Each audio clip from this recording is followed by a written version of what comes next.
Good evening and welcome to the January 25th Town Board Work Session this evening. And I will call the meeting to order. Will our clerk, Sue Scheit, please call the roll? Drawe. Aye. Kohl. Here. Lee. Aye. Ockenden. Here. All present. Thank you. Board, you have before you the approval of the minutes from January 11th. Any questions, additions, deletions? I'll make a motion to approve the minutes. Thank you. Second. Roll call, please. Drawe. Aye. Kohl. Aye. Lee. Aye. Ockenden. Aye. 4 ayes. Thank you. We have no guests here tonight except some of our staff and our some residents. So the next order of business, we moved up. We have a couple informational items. And the first one we have is is our CCA update. I've asked Sarah Waterman, our sustainability engineer, to give us the board a little report update on where we stand on our CCA program. So Sarah, the floor is yours. Thank you. So CCA is Community Choice Aggregation. We've had a program running since 2021 December. So it's just over a year old. The program runs until December 2023. The program as it stands right now, it's an electricity supply community choice aggregation program. So it is not community solar like some other towns have had.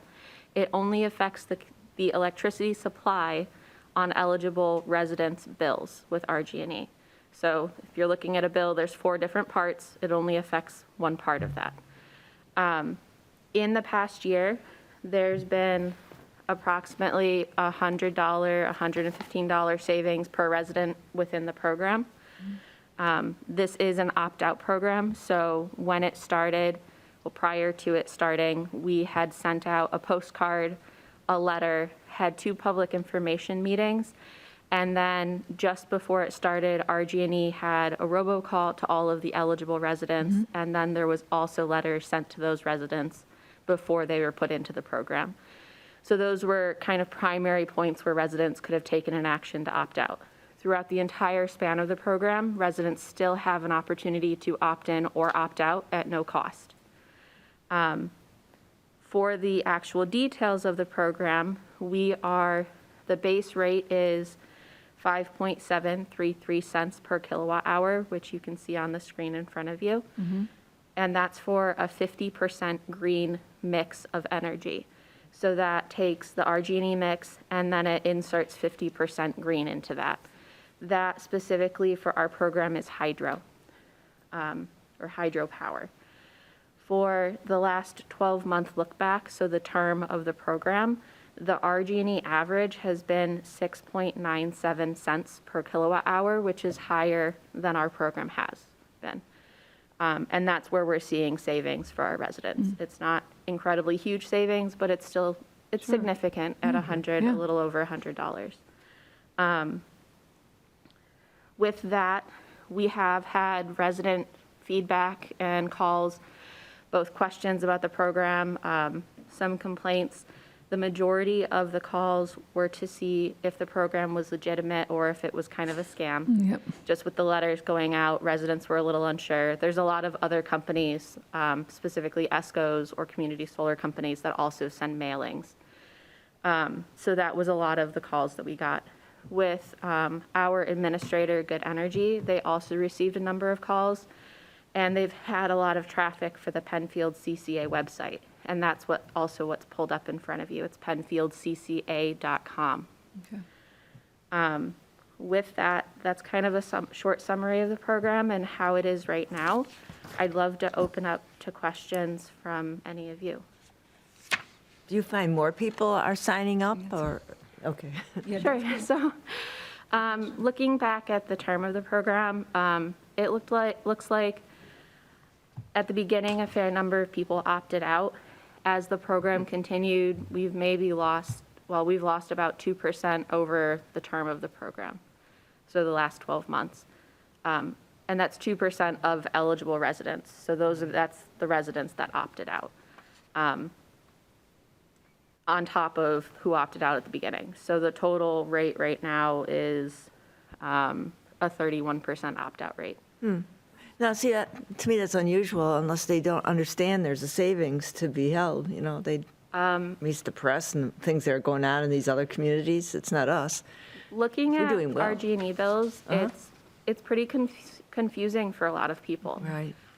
We do have an example bill on the town website and the CCA website, but not everybody really looks at that. I mean, looking at the traffic, we've only had a very small portion of residents that have gone there since the beginning of the program. And having something new, it can be concerning for residents. Change is hard, and looking at the news and everything that's been out there in the last year, inflation is a big concern, and if you don't fully understand your bill or you're worried about that change, you may not want to try something new. Right. But the more people that are in, it's better for the rate to. Long-term. So at some point, we will have to look at renewing the program. That will realistically be in the next 12 months because the program ends currently December 23. Have you thought about having some sort of, you know, when Chris Tait puts together these press releases and so on, something like you're doing now, only, you know, emphasizing the fact that, you know, our rate is better than the RG&E rate, Sure. and just to get the word out more to people that they understand it, because we will have to be, you know, reviewing whether or not to re-up with this in December. Of course. So looking at the screens in front of you, you can see the kind of graphic that shows the savings compared to recent averages as well as the last 12 months. This is publicly on that Penfield CCA website. You can also see a rate to compare. So you see the flat rate of our program and kind of the variable rate of the RG&E program. We actually have been working to get those graphics with Good Energy as well as a few others so that Chris Tait and Mark Valentine and I can work to get that out to the public. Okay, very good. That's good. I think that's a great idea. Yeah. Any, Sarah, is there a way to, are you able to know how many of our residents are participating in the program at any given time, or is it? We are currently scheduled to get a monthly update, and we just did get one this month. At this point, the eligible residents were just above 10,000, and the residents that are currently in the program are just above 7,000. And those, to be clear, are not individual residents, they are RG&E accounts. So say I'm married, my husband and I live in a house together, there's technically 3 residents to that house. So 3 residents to 1 account. I see. And I know in the press recently, there was some discussion from, I think, a neighboring town regarding their program administrator. I assume our experience with Good Energy has been satisfactory and. Yep. above. Our experience with Good Energy has been good. The neighboring town, it is actually Brighton, and they've been working with Jewel, but the concern has not specifically been with Jewel at this time. It was actually with the energy provider. So they're having, or they had some issues that included working with the Department of Public Service, and they're still kind of filtering through those issues. A lot of those resulted from both the electricity supplier as well as RG&E billing issues. RG&E is working on improving their billing situation and has hired a fair number of customer service representatives as well as people to work on the different exceptions that come in with bills.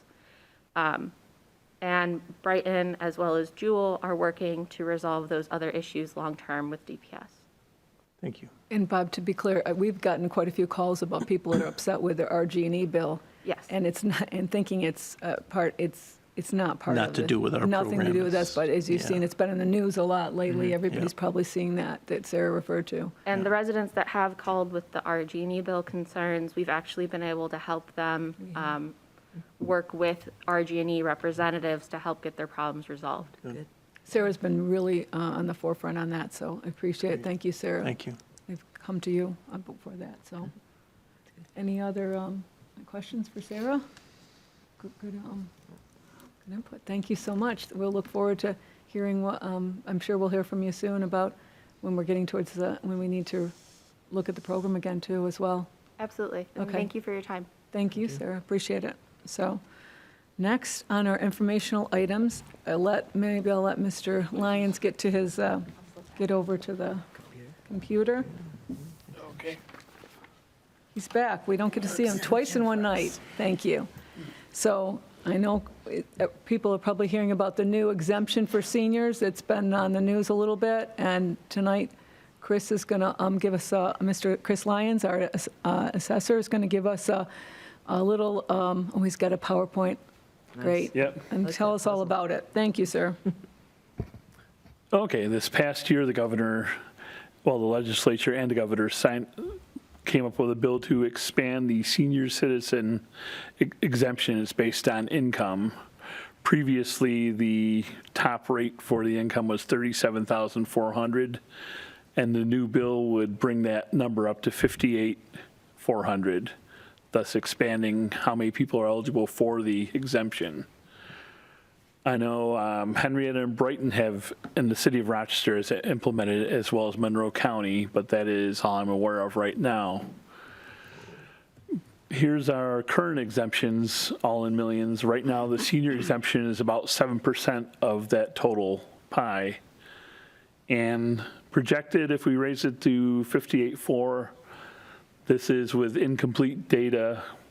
So, that 42, I could see that going up to possibly 50 or so. And that's in assessed value, not in budget dollars or anything like that. So the impact is not as grave as it may seem. And for our as far as the impact on the tax rate, I spoke with Barbara, and for every $22 million in property that we have, property value, that equates to about 1 penny on our tax rate.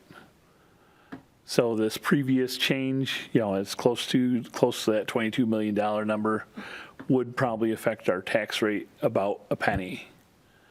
But this, unlike some of the other exemptions, is not made up by the state. So it is paid for by all the other taxpayers in town and not any other source of funding. I have a couple questions. You said that this preliminary data is missing some factors. Can you elaborate what is missing from the analysis? Right now, we don't know how many people are going to be signed up for it because we have no way of gauging what our residents' income is. This is based on the new signups for the county rate is that $58,004. So we are getting exemption applications at that level. But our deadline is March 1st, so we have another whole month of people when they can sign up still. Okay.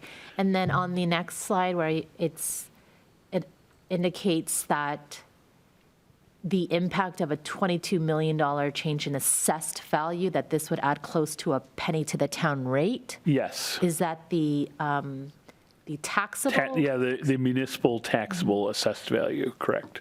Okay, and the rate is it's the percentage, right? It's not saying that the total town rate would just go up by a penny. Is that right? No, it is based on what our current town rate is, so it would go up by a penny. Per thousand. Yeah. It's not the total value of a penny, right? It's by per thousand. Yes. It's the actual town rate. Yes, going it's up. the rate would go up by 1 cent per thousand. So, okay. And then do we have an idea of what assuming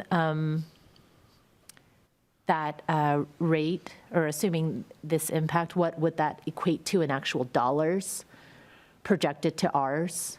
That would be a better question for Barbara, but it'd be about $22,000, I believe, in budget. Is that correct? Our rate of $2.10 would go to $2.11. So as far as budget, it wouldn't change anything, just be collecting more from the other- taxpayers the out other there. people, the other residents. Okay. Yeah. So And- it's 22,000. Is that what I'm Yes. understanding? Okay. Yeah. And my recommendation, it's up to the board, of course, but is to wait till next year. I'll be able to give you a much better number of, what the impact will be, because then we'll have all the applications in, so we will know what the effect is on our taxable municipal value. Okay, the star exemption still continues? Yes, that continues, the star exemption What and do the you star call check. this? What do you call this exemption? Does it have a name? Yeah, it's the limited income senior exemption.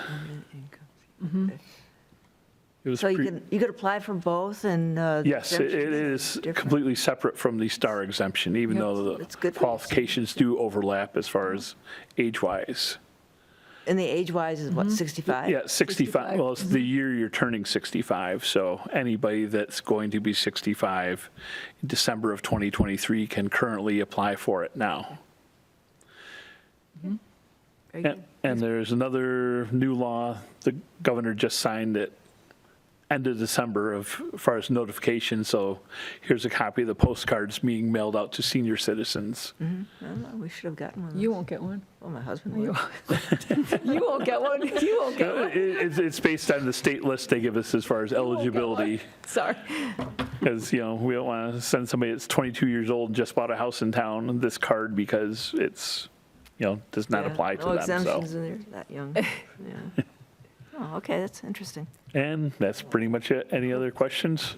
Yeah, Pete? What is the, if somebody qualifies for this exemption, how does that work? What is the exemption? It's a portion of the assessed value? Yeah, it's a portion of the assessment based on a sliding scale. Oh, sliding scale, okay. Yeah, so if the amount Based on was income. $50,000, you know, anybody $50,000 and below would get that 50%. Yeah. There's no cap on it, so if you have a $700,000 house but still do not have the income, you get that $350,000 exemption. So it can be quite sizable be in a some. good- Yeah. Yeah. Thanks. And then the sliding scale, you know, every $1,000 you get 5% less. So at the 58.4, you'd get a 5% exemption. So Chris, I'm trying to understand, you said the law is already effective for 2023? Yeah, it's a local option of if the board wants to change that rate or not. Any idea out of Monroe County how many towns are already on board? Henrietta and Brighton Okay, and the county itself and city of Rochester, believe everybody else is taking the wait and see attitude on it because we have no way of predicting, you know, how many people do qualify for it. Candace, I did speak with Chris about this, and I was at the supervisors meeting on Friday, and the majority of the towns, we're doing the exact same thing, a wait and see, because they're trying to get an idea of how many people this would affect, so. That was what. Yeah, We can so- discuss that as a, you know, later, as a board. sure.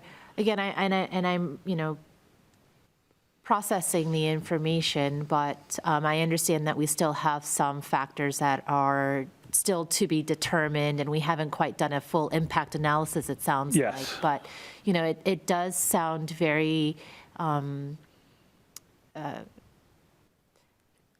could be very valuable in terms of assisting this segment of our community. And I guess I'm wondering as to what would be a reasonable delay in terms of making a decision, or how long you anticipate for the analysis to be completed so that we can make a decision. I guess I'm of the mind that I wouldn't want to delay any more than is necessary, even if Penfield is the third town in Monroe County to adopt the change. I think, again, for this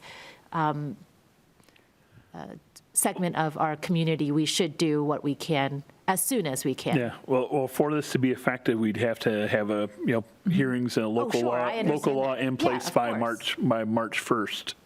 Oh, by March 1st? Yeah, so it's a very short window. Okay, so we've already, Yeah, And it would be every year after that, it would be as long as you do before the March 1st. Yeah, so we could look at it over we the can summer look at it and when put we it in get- place for next year. Right. Sounds fair. I think that's what, But next year, you'll know, because the county will. Yeah, so we'll have all that on file Yes, of what, we will know we'll be more. able to give you hard numbers as far as what the impact will Even be. after March 1st, you would know that. Yeah, I can probably We March just want 3rd, I'd give you a to get good in front of it idea, now. yeah, actually. so, and I'm curious, so if you know, so for the two towns that have already implemented this, like, are they kind of just hedging their bets on historical data? Do they have access to something Penfield doesn't? Are they just taking, they're just kind of taking a leap of faith with their budget? I'm trying to understand. I believe they're taking a leap of faith, sort of, because the state can't give us any numbers, and they're the source that would have those as far as how many people would qualify for it. And none of the school districts other than Rush Henrietta, and they're doing a 3-year phase-in, I believe. Because each The school districts also have. the opportunity to each do district this. has to approve it on its own. So the county's doing it. How does one apply for it through the county? They just apply through our office, So the same application as we take for the other one. And it's just coded differently within our system. That's how we'd be able to give you a good number, after our March 1st when all the applications are in. So I think we'll be revisiting this, it sounds like, is when we get Yeah, I'll give you a little more complete picture of what's, maybe in a few months. well, more. April or something April, is sure. fine. Okay, we can look at that again and put it on a work session, okay? Anything Thank you. else? Thank you. Any other? No, Chris, thank you very Chris, much. I'm sorry, there is one more. Oh. Do you have, or can you point us in the direction of what one, to qualify for that, what the criteria is and where people could find that? It's on the state website. I believe it's on our town website as well. And mostly you have to be 65 or going to be 65 the current year of the tax roll. Okay. And income has to be currently less than $37,400, but that includes almost all sources of income, not just the taxable. So it's not as easy to implement this one as it is some others. We can't look at one tax line and say, oh, you do qualify. We generally need, everything they need to file for taxes along with the IRA statements as well, so. Gotcha. Okay, thanks. Okay. Thank you very much, Chris. Yep. Appreciate it. We'll get Miss Ivers, Miss Carrie Ivers, I think you're up next, I think. Sure. Our Director of Development here, coming up to the It's going to be bad for you. screen. All our departments here tonight. So while the town continues and has extended its moratorium on the mixed-use development regulations, I would like to give an update on where things stand. Staff is continuing to review and consider comments that have been received. We actually had a meeting yesterday, yesterday. The days are running together. With our architectural consultant to review some of the suggestions and comments that were received to sort of fact check our town staff's revisions, and then we'll be continuing to work with the town attorney, representatives from the planning board to finalize some proposed revisions, and our hope is to get those to the town board and to the community at large as quickly as possible so that we have enough time to sort of really review those revisions and have comment, and if there's any changes that are needed, that we have ample time to do so and still meet the requirements of the local law adoption process. So just wanted to give you a quick update that we're working on them very diligently and very mindful of timeline. Very good. Anything you want to add to, Carrie? No? Okay, great. Thank you for that, for the mixed-use update, Carrie. Appreciate that. Now we go into our action items, and first on that list is the Columbus Crossing bathroom facilities. Mr. Valentine and Mr. Tait are on this. I'm so excited. I get to talk about bathrooms. We've been waiting for these bathrooms. Yes, sir. So in your drop materials, we do have the final design, bid specs, all the materials together for the board to look at. And then as Carrie's bringing up some pictures, so these are not ours. This is in Perrington. But it gives, and that back portion is not going to be on this building, but it, as Carrie pulls up the different ones, it shows the color, the style. I have the materials here tonight if the board wants to look at the actual color samples, roof, everything else, but that is almost the same. So that's the split face block, Okay. Block building. It has the water table on it. It has the darker split face on the bottom. And then I think the one more picture shows the front, and then the front piece has The wood above it, on the entrance, you can kind of see up on that top piece there, is that wood front, it's not a porch or patio, but entryway into the bathrooms. So we'll have the 2 bathrooms there. We also have a site plan that shows, so it is on the north side of Columbus Crossing. It'll be between the 2 fields. So the town staff has been doing the site design part of it. So we're working with MRB Group is doing the architectural as well as the mechanical, electrical, plumbing. So they have all those materials ready to go on that. And then say we're doing the site portion of it and then working with the DPW. The DPW will be doing the electric. And then whether they do the sanitary connection and then also looking at doing the water connection to it. So some cost savings is on the design side as well as the installation. We'll bring the utilities within 5 feet of the building. As Carrie's bringing up there, so it shows an aerial image. So the building is in red in that picture. So it shows the 2 existing softball fields, shows the existing batting cage, pitching area. That's going to need to be moved because we're going to have to do some fill to bring that bathroom up to the level so you're not walking down to the bathroom.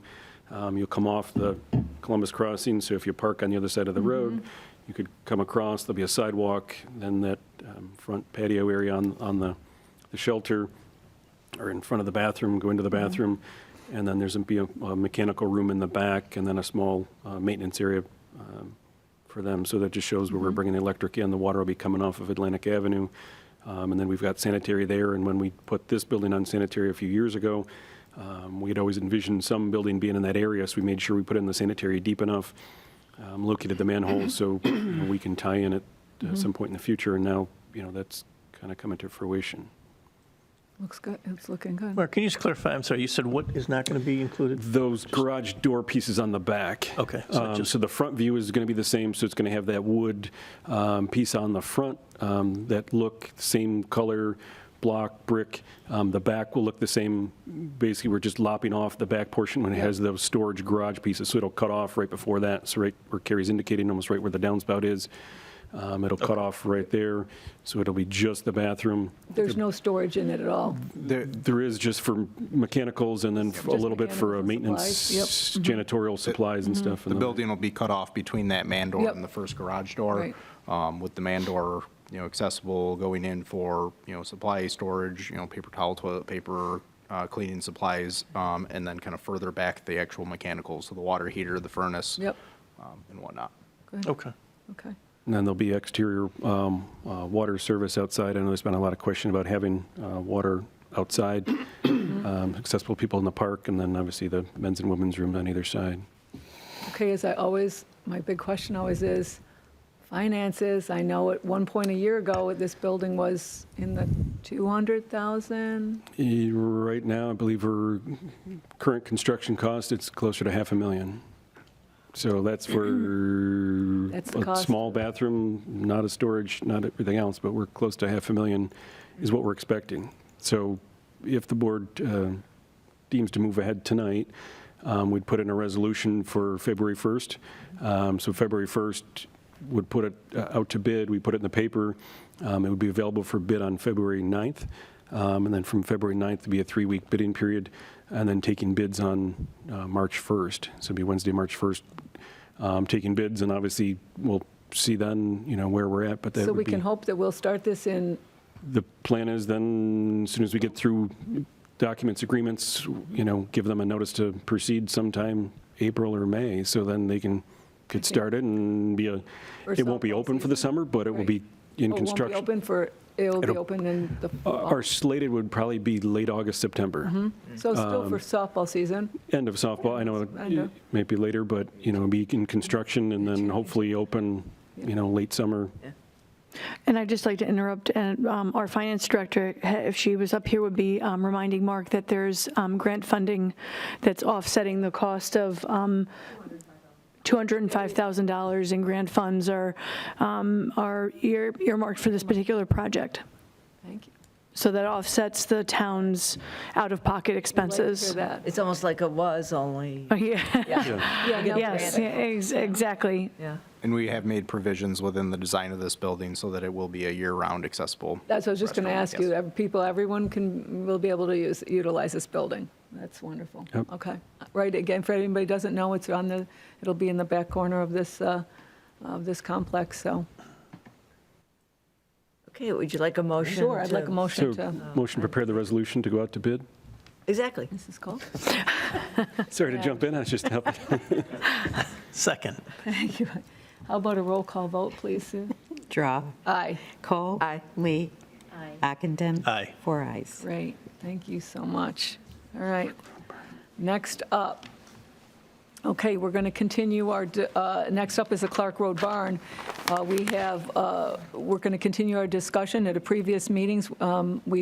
Previous work session, we talked about the Clark Road Barn. Mr. Tait, I believe you have a little update. We've asked for some information on, and Yep. I'll turn it over to you.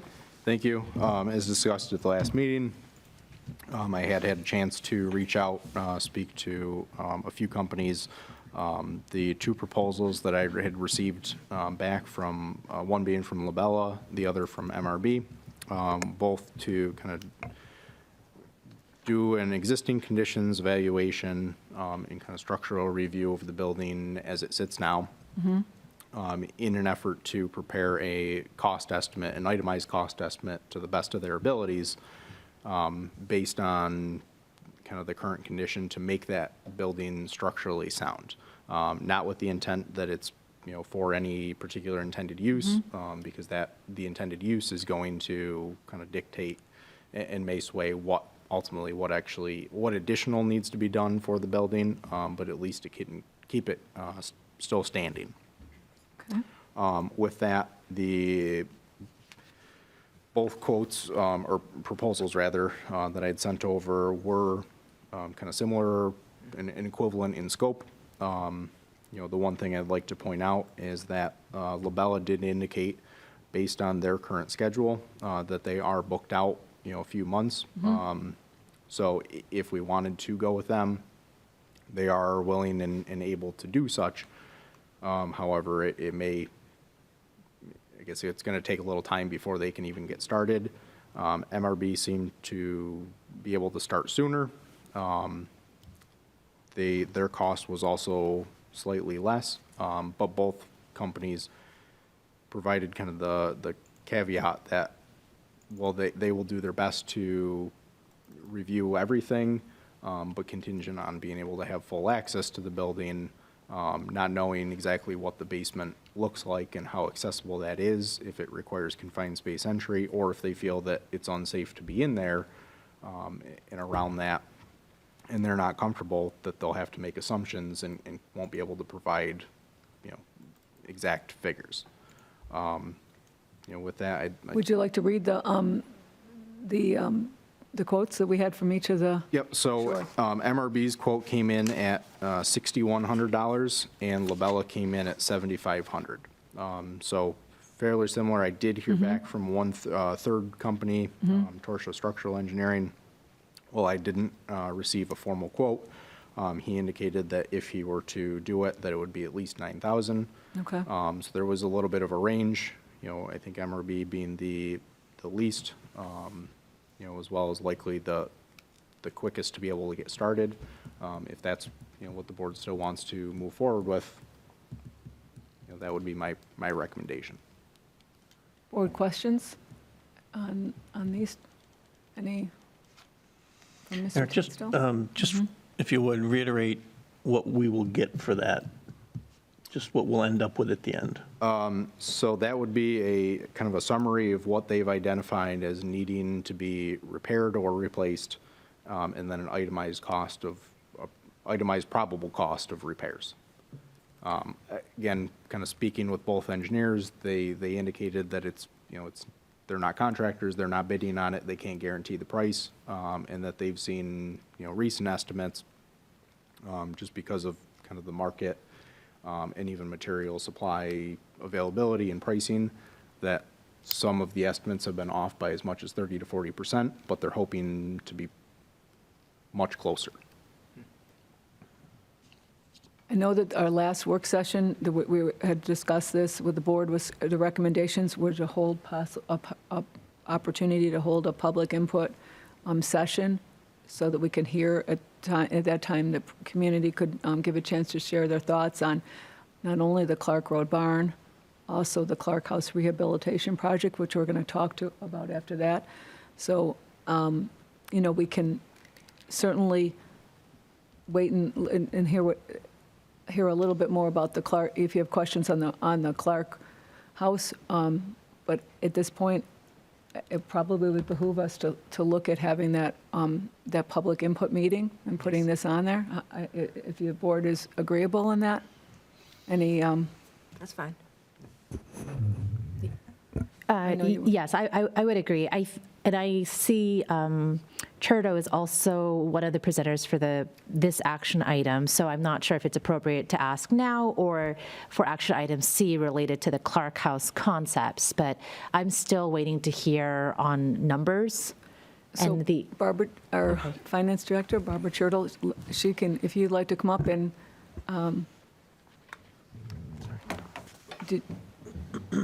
you have a question on the actual numbers for,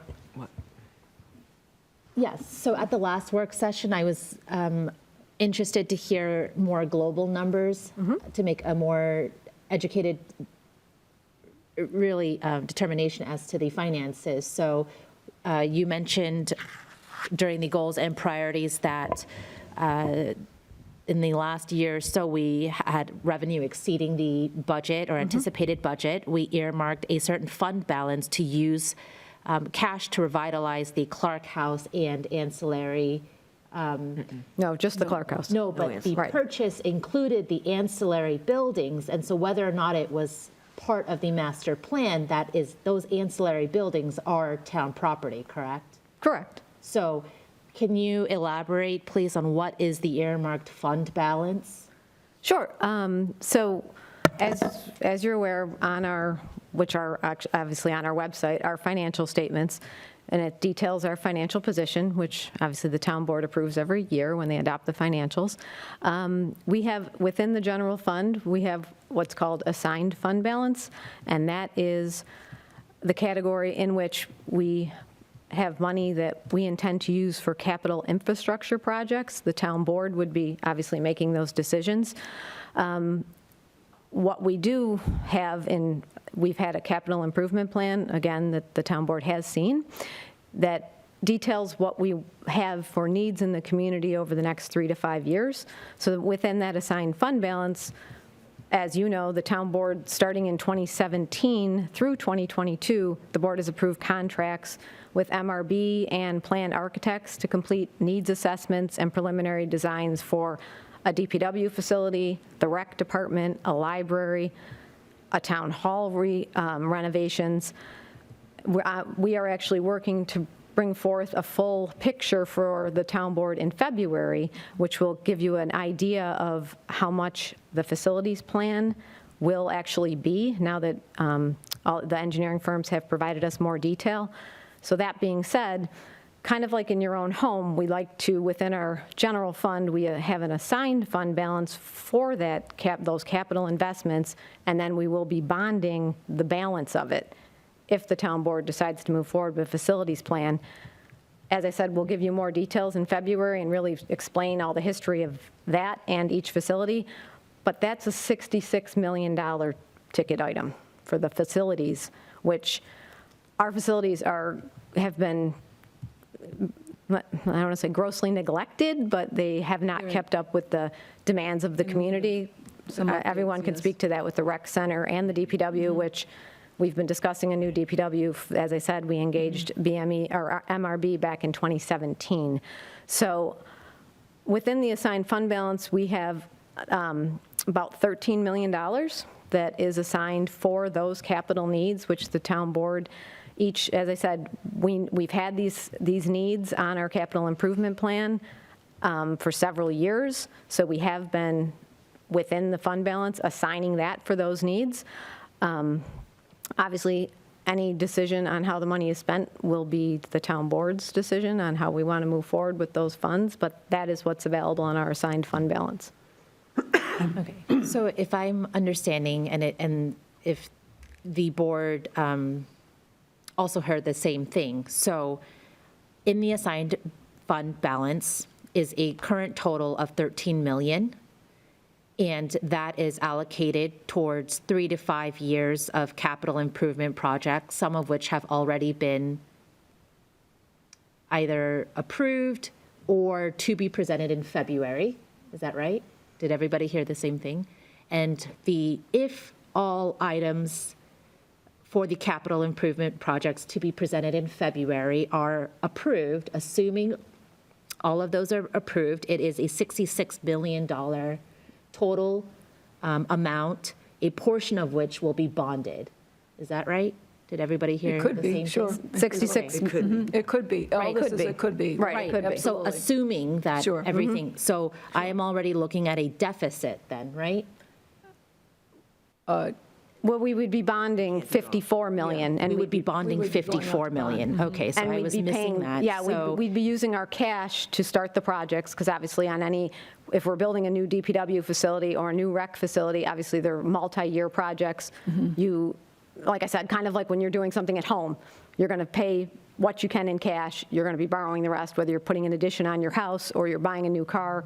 Obviously, at this level, it's a much grander scale. So we do always, I mean, we try to pay what we can in cash, because obviously that saves the residents interest and payments over time. As I said, we're going to have more detail on that. That would be, the DPW has been in discussion. I've been here for 7 years. It's been in discussion for 7 years. And it's our number one priority, but what has come to light probably in the past couple of years, when we started assessing the needs with the library, with rec, our other buildings are also woefully behind. So So- I understand that. I'm just trying to get an idea of the absolutely. numbers. Sure. So again, then if 54 million is bonded, then I'm looking at a $12 million cash that we're being allocated. So of the assigned fund, then that's a leftover of a 1 million for Clark House, right? So I did not hear Clark House as being one of the items that were on the capital improvement projects to be presented in February. So I guess the board, we're going to have to, is that right? Well, the question is it? The Clark House, obviously, as I mentioned earlier, we do have the cash, aside from, we have the cash for that. That is in, we have, in our fund balance, we have restricted fund balance as well. So I've kind of already, because I know the board was going to move forward with the Clark House, as I spoke to before, we will be paying cash for that. That is on our capital improvement plan. What I wanted to make sure we understand is that also in that plan is the facilities needs that has been a priority for the town board for many years. So when I speak to how much money we have in our assignments and in our fund balance, it is earmarked for some pretty major things. They're in the same bucket. in the They're same- Right, correct. Same Yeah, bucket. yeah. So in the restricted fund then for the Clark House, what is the dollar amount? 3.3. And that's still less than the amount that Bergman had quoted, which I think included a 30% variance, they said, right? The column that, with all the percentages in blue. Right. Right? So it was upwards of 4.8 million potentially, right? Sure. Yep, yes. So if I'm understanding, we have 3.3 currently allocated towards the Clark House. We, Yes, it's in restricted fund balance. How you use it can be for the Clark House, could be infrastructure improvements. As I said, if you know, in the financials, it is kind of spelled out where everything is. But as far as these numbers, we haven't closed out 2022 yet, so I'm going by where I think I am. But also within the general fund, you have your unassigned, which is your balance, which is approximately, probably at the end of '22, which will be about 2 million. If the town chooses to move forward with the Clark House, we absolutely will pay for that in cash, as has always been intended. The numbers that I'm quoting for our facilities plan, right now, those are estimates. Right, So right. as we develop more, I mean, as we saw what happened with the bathroom, as we Bathrooms is a saw. perfect example. And as we saw with DPW, when we first started talking about a DPW facility, it was a $10 million building, and now it's a $25 million building. So we're going with the best numbers we have today. Obviously, the sooner things move along, Yes. the better we know what exactly they're going to be. I mean, bonding rates have been up and down. I've been in contact with our financial advisor, Bernie Donigan's office, to do some draft numbers to present to the board in February to give an idea of what an impact would be if we were to do a $54 million bond. Obviously, that would be a lot of decisions for the town board to make, with some pretty big dollar amounts. So I want to make sure we have enough information to give you all that. I just wanted to let you know that although we have fund balance and the town is in a healthy position with our fund balance, and as I mentioned before, we've been very fortunate with sales tax, mortgage tax over the past couple of years. As everyone has read in the paper, that sales tax have exceeded anyone's expectations. So we have been fortunate in the sense that when we do have that money, we are able to say, okay, we know we have plans for that money. And that's kind of how it's been the approach, that, all right, we're going to have it and we're going to earmark it for certain projects. As I said, when we acquired the Clark House in 2018, the town board was talking about what was going to be done with the Clark House and has been talking about it since we acquired it. So all along, each year, we've gone through and said, okay, here's our assignment in that fund balance, here's the dollar amount, and that is for capital and infrastructure improvements. So does that make sense? Yeah, but all these things, I mean, the DPW is one thing, we talked about that a lot, right? And the Clark House, certainly we have numbers, but the other ones, about a new library, new recreation, all that, there might be a facilities thing, but that's not something we've even talked about, like wanting to fund this year, because we're not really sure of it all. It's all February, that's February, right? So we can't really say, we got all these things, $66 million worth of projects we need to fund. Maybe not all this year, maybe there's things you do in, piecemeal, maybe Clark House moves up the ladder, DPW moves up the ladder, whatever. Right. But that's something that comes in February. Right. Talk about facilities. I think she's just, Barbara's just trying to explain us where the, where the fiscally responsible idea, I'm just trying part of where we got the clarity, what aren't the you? money- That's what we're trying to get at. Yeah. where the money's coming from. So I understand. I can understand both your points, No, I appreciate where Linda is coming from, and I think it'll be important for me in February as we look at other projects to actually have this more formally presented, because I'm just jotting down numbers as you're speaking, right? But it sounds to me already that we can't do it all, and there's going to have to be a decision that's made. And kind of like we restarted a couple weeks ago, I think it would be important to have more public input as to some of these competing projects. And I was already under the impression that the Bergman presentation and those reports were shared with internal town subcommittees and stakeholders, including the Shadow Pines Land Use It's Committee. on the website. They are now on the website. Okay, so Yes, have how it's shared. our committees already been informed that that's now available? We did inform them at the work session that they was going to go on the website. I believe Mark, I mean, the Shadow Pines Land Use Acquisition Committee is no longer active, so it's not a current functioning committee at this point. Okay. But And at that time, we the did Clark inform- House and the Clark Barn and the ancillary structures were not part of their discussion. Yeah, so that I understand. So okay, all right. I think members of those committees are, because I am hearing from, obviously, other Penfield residents, and then those committee members. So it's my understanding, I think, also from public participation, as we've been discussing, that they are still very interested. So hence why we're going to do a public input Yeah, so meeting. I think that'd be great. think that's the chance for everybody in this town, not just a certain people. Everybody can come in and share their opinions and of what they'd like to see for both on their input for the Clark House and as well as the Clark Road barn as well. I think that would be the way to go. I'm thinking then, so based on that, I guess we can plan to have a public input meeting on that. I don't know if you guys want to wait. We're talking briefly about the Clark House as far as that. I think it's a chance for us to both do, you've had time to look at your Bergman design for the Clark House. I think if any more questions can be answered after that public meeting. I'd like to then have a motion that we set up this meeting for, I'd like to see us do it February at the next legislative meeting. You don't want to have a separate First, meeting? that's too soon, isn't it? We don't have to, it's just a public input meeting. So we can, Okay. we could do that during, with people, the public can come and give their, state their comments before our legislative session. Or during our legislative Well, session. as long as it's not a priorities and goals night, because that'd be a really long. Well, it might, there is a priorities, we have 2 more nights of priorities and goals. Yeah. But 6:30 it would start and during our meeting. I'm sorry, I just had a Jerry. quick question.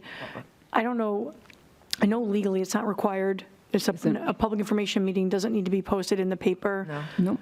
But I think past practice, we have done that for some public information sessions. I think so. You know, Okay. we had public information on some projects before they went to public hearing, I think. All right, so you didn't public, no, I just was a question for if that was past practice, but if it's not, then it is in public information sessions are just that, there's not legally binding notice required. No, you just want to make sure everybody knows about it. We could have, again, a Chris Tenay press release or something saying. It would go out tomorrow saying that it would go on the website saying that we're having this meeting next February. On February 1st. I don't know that there's any reason to delay it. I mean, we're talking about this. I know it's something, to be honest with you, if we had done something with the bathrooms probably a year ago, we might not be spending almost twice as much money. I mean, No, I you know, agree with with the you. plan. We shouldn't like dawdle, but we just got to get the word out like Sure, immediately. And people that care about what's happening in that situation, hopefully they're listening to us and they're reading the website so they can pass it on to other people they know are interested in such things. Because we don't, the problem I always have is people who say, well, I didn't hear about, how do I know these things? And it's like, well, you got to go to the website, but Right. if you don't, so the more we can, it would be out at the website. It's on Facebook, Twitter, LinkedIn, all Sure, that's happening. social media. I would agree with Linda, and I'm not trying to delay the proceedings at all. I think there would be a lot of benefit here to do it the 15th when it's not a goals and priorities night, and then allow for, more notice. Start earlier then, maybe, potentially. I mean, I could go either way. I could go next You're week. thinking the first? I was thinking- Linda, and Because at the time, we want to discuss it at a work session after, and then the following week. I was just thinking to move this ahead because it is in the forefront of all of us right now. let me ask, does Chris already have a press release prepared that this can go up first thing in the morning? Well, he certainly could, we could. So it's not simply done it. prepared? No, it's not, I mean, but when we're doing it, but Should be it's, pretty simple. yeah, Yeah, it's I'm pretty, not expecting it. pretty easy to put up. And we do have the presentation, and the link can be shared right then Sure. and there, but we'll show it again, right? Well, Absolutely, absolutely. It would be all on there. If it's your decision, the consensus that you'd like to wait till the 15th, to that legislative meeting, I could hear, You're saying not to? I mean, maybe we should, notice? No, I didn't say that, but I said there's no public notice required like there would be for a public hearing. staff, do you have any input one way or the other as far as whether your choice is, Would we have Bergman again? at that meeting would be just for the public to, there wouldn't be a back and. There wouldn't be Bergman No. speaking. It would be just for the public to express their concerns or what they'd like to see. And at that point, we'd take that in and discuss it at a work session after that. Well, we just have to be organized, that, certainly it goes out on the website and everything, that the presentation has already been done, but to be the staff, who would it be, Mark and Gary? Yeah. So the only thing I was saying, Eric? my only thought was, we want to make sure if we wanted to have Bergman provide us with large-scale drawings or something that could just be up in the room, so if people had to refresh their memory, or have them available electronically, Yes. so Well, if people need to refresh their memory on what the options are. Because this is on the website now. Right. So this is all, if you wanted okay, then that what actually, the whole, what they showed us. And we have the slides, You do. right? Yep, So- that's all Yeah. been shared. So if that's something you guys would like to wait. And we could accommodate that, I'm sure, at either night, depending on whatever the board That's wanted to do. what I wanted to hear. I want to see if you could Yeah, accommodate that. yeah. How does this fit in with the timing of the anticipated facilities plan? Would the facilities plan be the week before It would probably, at the work session? The I'm just, 22nd. Because they're all The kind of related 22nd. the 22nd, it would Also probably be be the after. 22nd, Okay. so, A couple weeks later. yep. So if there's no plan that Bergman wouldn't be here, is what you're saying. So as long as staff has adequate time to prepare whatever they need, and we get the word out through, PR, media. through social media, I think that's the key, is it's only a week, but if we make sure we get the word out, I'm okay with the 1st. I just make sure we, So if so I think I've made it clear, at least for me, the financial component of the analysis is going to be paramount. And if we're not hearing the other presentation for the other capital improvement projects, right, from Barbara until the 22nd, and I'm not going to, I'm not trying to intentionally delay, but I will not be ready to fully discuss by the 22nd or until So after. you're not going to be fully ready to discuss until at least in. I wanting to understand the Clark House and Clark Barn picture in light of the other capital improvement projects and what funding will be available. So I'm more, so then I I would understand. prefer to go out till mid-February so that those are kind of presented hearing very it- similar or Sure, close in time. you're hearing on February 15th, you're hearing from people, then the next. And then the finances come the And week then after, yeah. it will be closer to, That would be my preference for a number of reasons, but. Yeah, I don't think it matters as much, the 1st is fine, we get the word out, you get the public in, you hear from them, that's what you want to get that done, you want to have any kind of, concerns, maybe ideas, that could be added to it. and we could wait and discuss it at the 22nd meeting, Yeah, work we don't session. have to make a along- decision right away, but at least that Okay, so then component be that's, covered. okay, then Just then getting- I'm- just getting the that's- feedback. Yeah, then that's fine. Mr. Tait, did That's you fine. have anything you wanted to add? I'm, see you're waiting. Couple questions. Sure. So I guess as far as the proposals we've received, there that I've received so far, we're going to kind of sit tight on those. Sure, yes. So if the intent is to have the public come in and kind of weigh, provide some comments and feedback to the board on their thoughts, with kind of what's been, collected and presented so far. I know you indicated, looking for staff to have time to prepare any material. Yes. What exactly are you looking for from staff? I mean, if the intent isn't to have a back and forth with the audience or anyone that comes up to speak, is there anything in particular that you're looking for from staff, given that we've put the presentation online? Unless I mean, there's, other than, maybe, specific question. blowing up a few of the pictures. to I be think able you have to have hang something on the here wall. in the auditorium. You can't expect everybody's going to print Right. something out. And I mean, we can Yep. certainly make some Sure. larger, pictures, We posters could have that, to be able to you know. hang. Is there anything You may- above and beyond or additional that you're looking for? Well, I think, we do this, we get the numbers and everything that we have and some of the conditions and actually the ideas of where we want to go forward, right? The thoughts about the lodge and that kind of thing. You have all that information out there, but then there's the barn, and that's separate. To me, it's so separate, but at the same time, we talked about having a conversation about that as well. Well, the same things you've given us, the condition of it now and what's happening with it, and then the cost that you just expressed. That information, we just repeat it again. If anybody has comments about that, they can make comment on that too. Okay. But I think So- the Clark House, in my mind, the Clark House is paramount because we really want to get an idea about moving forward on that one. and I see your point then about maybe having a large-scale drawings here. That probably isn't, in a week, we probably can't get that, GIS so. or something, yeah. the big, Well, no, from printers? Bergman would give it, would bring it to us. they could do it. Large scale, that's what you said you want. Large scale, I think, I think we'd be able to accommodate either one. I think it'd be easier if we're asking Bergman to provide Yes. large scale versions of their presentation, or at least boards of the key Okay. elements or concepts, the 15th would likely be easier or better for them to be able to turn that around. That's fine. Yep. It would be more reasonable. 15th, okay. Should we have a motion that we discuss that, we have a public input meeting on February 15th Okay. during our legislative meeting? Or we could do it before. No, well, Are we still doing we could. priorities and goals? No, priorities and goals will be done. Our You know, meetings we've start- done public information meetings in the past, I know for developments and so on like that.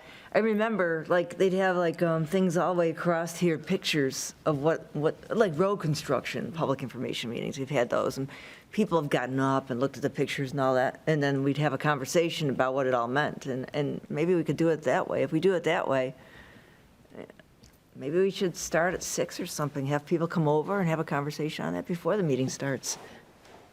As opposed to like a quasi-public hearing type of a setting. Yeah, I don't know. What do you I think? think we do our public hearings usually right during the legislative meeting. I would prefer, I would defer to, properly how we do this. I'd like to do the public input meeting during the legislative meeting. I don't see that that it's that much different, starting at 6 versus 6.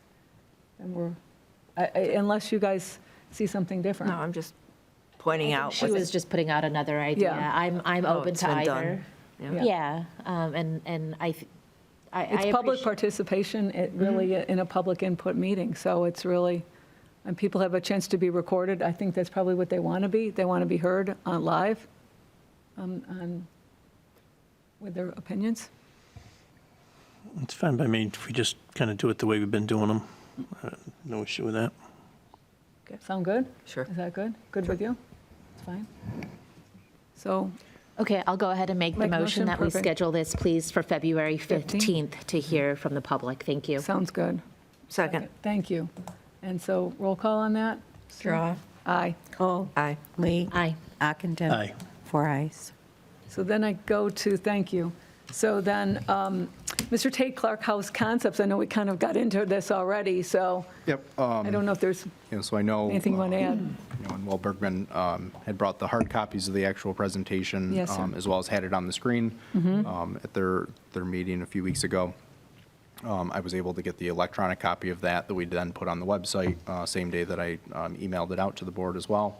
I know at the meeting, they did bring some physical samples of the building materials that they were thinking about, as well as had kind of a few, questions if there was a strong preference one way or another between either the kind of the veneer stone versus the vertical siding for that kind of bathroom, middle portion between what the original Clark House itself is and the kind of larger gathering space.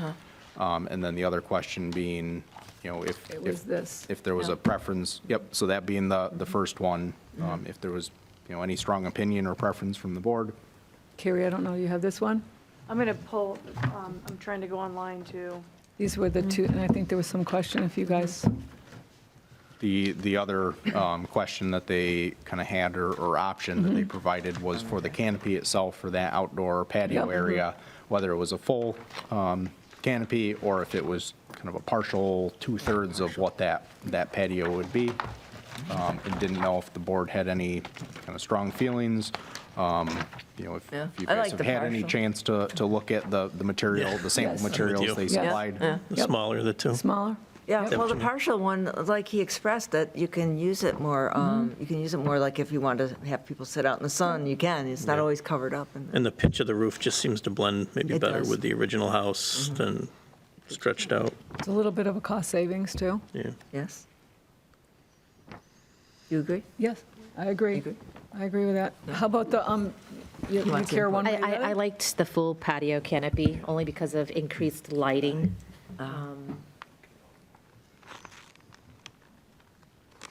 That's something we can, that's something we can, in These are details some of the later. questions I also had Yeah. for the public of whether or not they Okay. had strong feelings. Sure. Very good. Yeah, Now, let's see what they say, yeah. Especially with, the field stone and the vertical siding, it really does, they are two very different looks. And Yeah. how to, and I hope really, members of historical preservation and just the history, that people who have they a will very come. strong Sure. feeling about these things do participate, and I really hope that people do share their preferences, because again, I would probably, I don't know, flip a coin, you know, I mean, they both Yep. look good. but they're- They both are a nice plan, yes. So I guess I guess, so we'll hear, maybe one of the questions, for that meeting, maybe I can get, those particular pictures kind of blown up as kind of visuals, maybe even hold on to the sample materials that Okay. they've, provided. still have- Yeah, I think that'd be a great Kind of give the idea. public a we'll bring chance them to back take in a here. look as well. They're actually here, Yep. so. And I think the overall, the board's very happy with this plan, I am. you want to see it, right? Yeah. Good, unless there isn't anything other than a couple tweaks here. Okay, sounds good. Good to go. 15th, well, hopefully we'll hear a lot of people express their likes and dislikes with that, so thank you.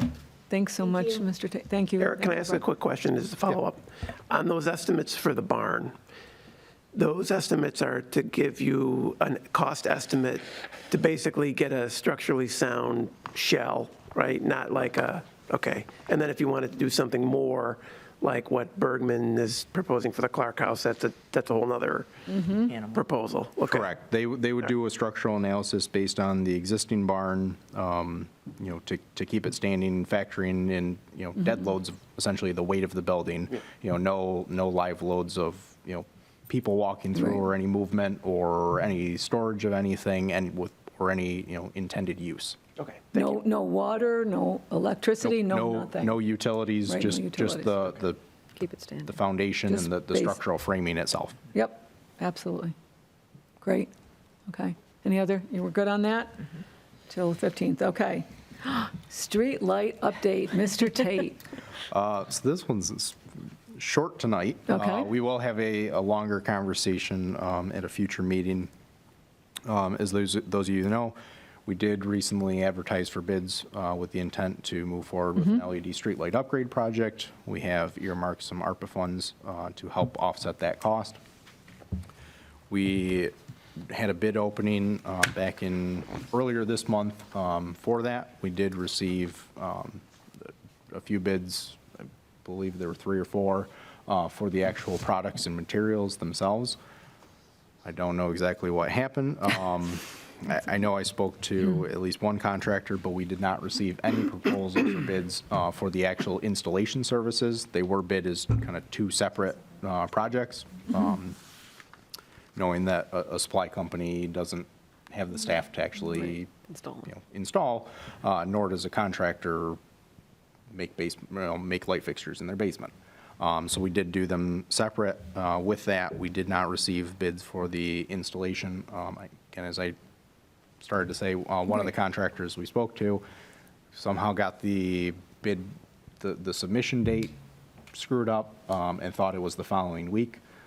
So somewhat as an information item to share with the board that we didn't receive those, but have it listed as an action item, because my intent is to actually go out and rebid those, and then I'll make sure that myself and my facilities foreman reach out to a number of the contractors that we know in the area are capable of doing this and have done recent projects, to make sure that they have that information and can submit a bid if they're able and willing to. That would be, so I guess what I'm looking for from the board is if you guys are still in favor and in agreement that we should continue moving forward, I'll prepare a resolution for February 1st to advertise for bids, get that going. With that, the material bids that we did receive, I'm continuing to kind of working through, reviewing those, given that we've got a number of different fixtures, want to make sure that We when get- I'm comparing from one company to another, that they submit equivalent products. I will be coming back to actually share that information and provide my recommendation on who to award the contract to, or if it ends up being partial contracts to multiple vendors.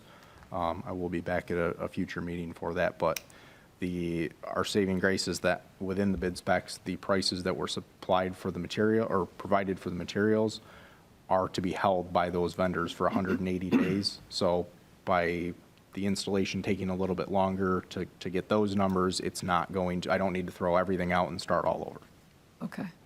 I had one question. A resident was asking, and I'm pretty sure that I was correct in that when you're replacing any of the lights now, you are replacing them with them LED as we go?